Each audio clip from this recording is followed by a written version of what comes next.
your financial house in order.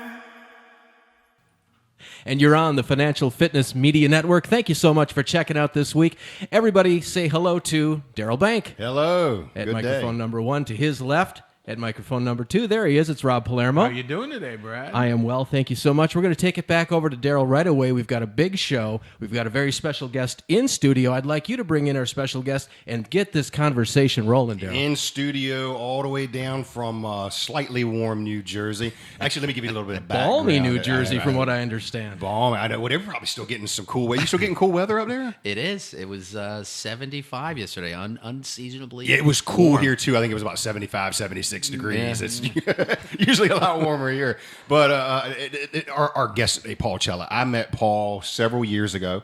Paul is a good friend with a lot of companies that we work with, friends that have been on the program, Walt Collins with the Collins Asset Group out of Texas, et cetera.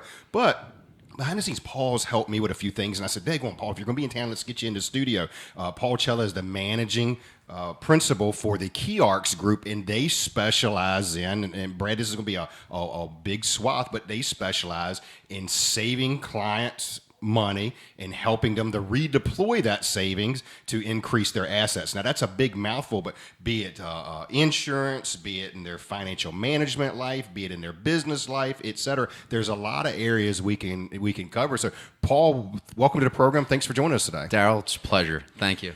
Paul, you said something this morning. We had a meeting here in the office, and I consider this to be one of the biggest kept secrets out there because people don't realize it, and it's a big danger.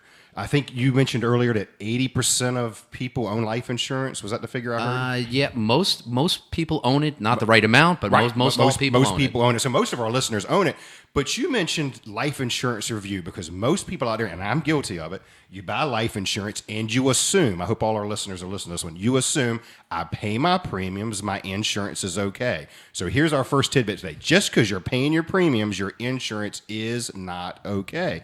And Paul, that's the biggest myth out there. Share with us the dangers, some of the things that they don't know because, again, and I was one of them, if I'm paying my premium, I'm insured. Daryl, what I would say is this: it's typically insurance, life insurance specifically. Right. It's typically the largest asset someone owns next to their home or maybe their qualified plan, their 401k. And people will have a $500 or $1 million policy and they just stick it in a drawer and they bought it 5, 10, 15 years ago and never look at it again. That's right. So to me, that's like having a 401k at work or an IRA that you just stick away and never look at it again. Would that make sense? No, not at all. Insurance, when you buy permanent insurance or you buy term insurance, it's based on factors that may have been 15, 20 years ago. So people are today living longer because of health and medicine, good strides by the medical community. So actual insurance costs are going down. People bought policies back, 15, 20 years ago. Interest rates were higher. So things have changed. Products have evolved. So it really makes sense for someone to look at that property, look at that big asset and see, is it still meeting your needs? Is it the right amount? Is it still meeting your needs? And can things be done better? And Paul, I want to drill in because here's what I think that our listeners don't realize. When you buy a life insurance policy, majority of life insurance policies, there are certain assumptions that occur in that life insurance policy. There's an assumption that the life insurance company or you are going to make a certain return on that life insurance policy. There's cost. There's an assumption that there's going to be certain costs because they're not doing it for free. And every year you get older, those costs go up. So in essence, your life insurance policy is a factory. It's working. And the problem could be is what if when that life insurance policy was put together, they don't get the types of returns that they expected? What if the cost of insuring you go up? All of these things are that machinery working, and what people don't realize is one piece in that machine goes bad, I always refer to a life insurance policy blowing up, but just like that machine, if a piece goes bad, it could blow up the whole machine. Absolutely. So I think the best way to go through this is with an example, a recent example I have. Yeah. I have a 64-year-old gentleman, does very well for himself, but he had $1 million policy. And he thought it was great. It was with a major insurance carrier, and he was spending about $9,000 a year. And I took him through the review process. We went back to the company, and you would think he would be in fine shape. He's been paying those premiums about 18 or so years.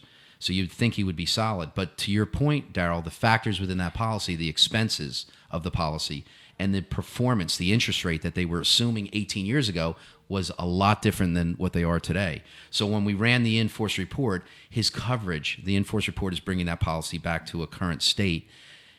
When we ran that in-force report, his policy was running out in 5 years. Ouch. So it means he's going to be uninsured. The policy's going Uninsured. away. And the problem is he's 64 years old. Thank God that he is still in good health and we're able to do something with that.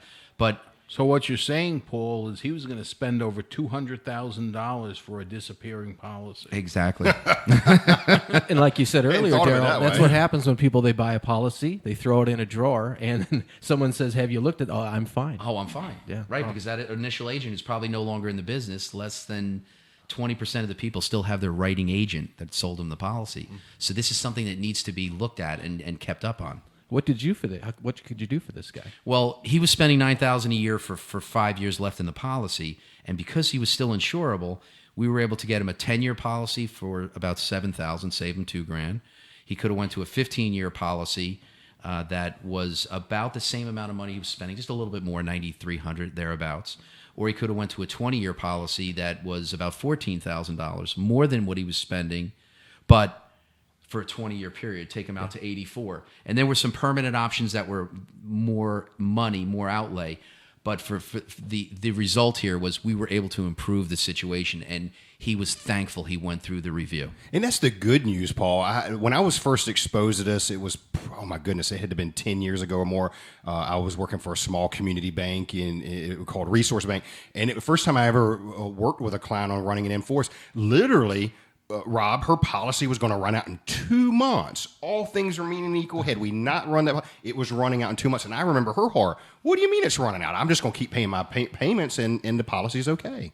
Well, the little, I call it the little dirty secret in the insurance industry is that you pay your premiums all your life, but when you need it, they don't want to let you know it's going to lapse. So, Right. They don't have to tell you. They're not obligated. You're obligated to pay premiums, but they are not obligated to let you know how that policy is going to perform. So can you imagine paying your whole life, and then here's a 64, 65-year-old where you're going to run out at 69, and when you need it, it's no longer there.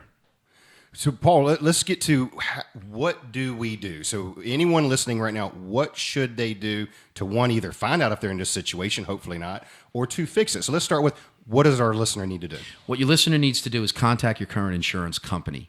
You go to the policy owner services of that division, and you ask them to run an in-force report of your policy. You ask those people to run all years to age 100. And you ask them, I want to see the death benefit and premiums and how long that policy will look from today going forward. What does that mean? And if the policy, they'll send you a report. It's called an in-force report. They'll send you the report whether that policy is running out or not. And then you can also ask them, how much more money do I need to put into that policy to keep it for a longer period of time? We're talking with Paul Cella from the Keyarks Group. We're at the end of segment 1 here today. We're just scratching the surface. My head's about ready to explode, and we're only 10 minutes into the show. Well, I'm going to make it a little bit easier in a minute, Brad, because you're right. That was a lot of information, but we'll share that when we come back. All right. You're listening to the Financial Fitness Media Network.